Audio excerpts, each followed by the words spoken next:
Eastertide greetings in this midweek Nova for the week of April 20th.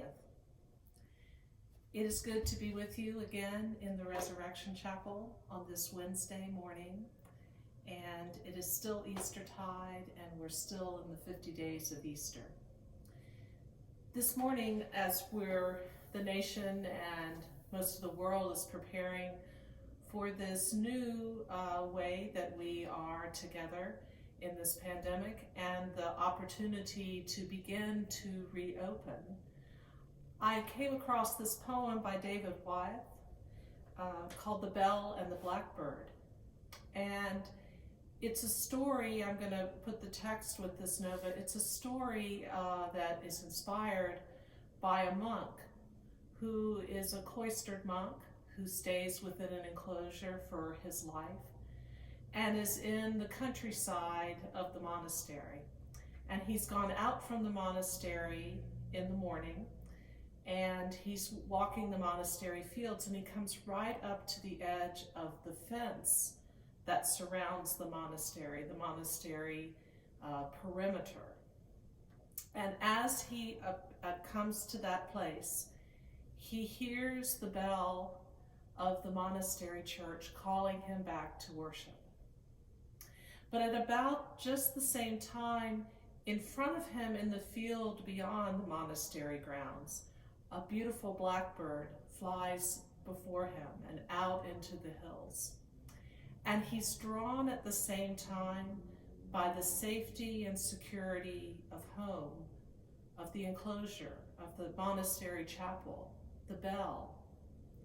But he is also drawn by that blackbird to go past the boundaries of home, out into the greater world, and to fly with that bird in freedom.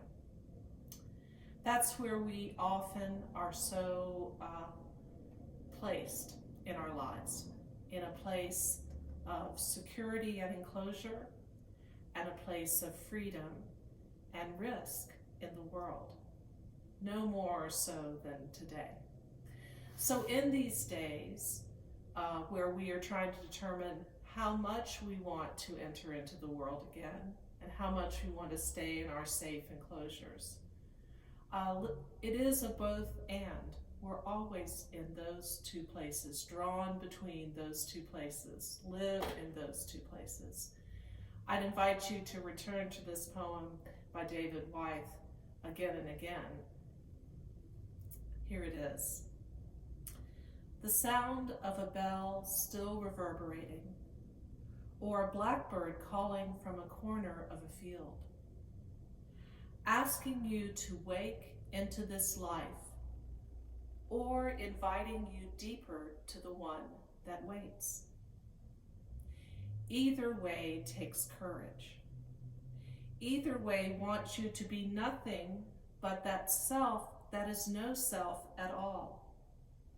Wants you to walk to the place where you find you already know how to give every last thing away. The approach that is also the meeting itself, without any meeting at all. That radiance you have always carried with you as you walk both alone and completely accompanied in friendship by every corner of the world, crying, Alleluia. Alleluia, he is risen. The Lord is risen indeed. Alleluia.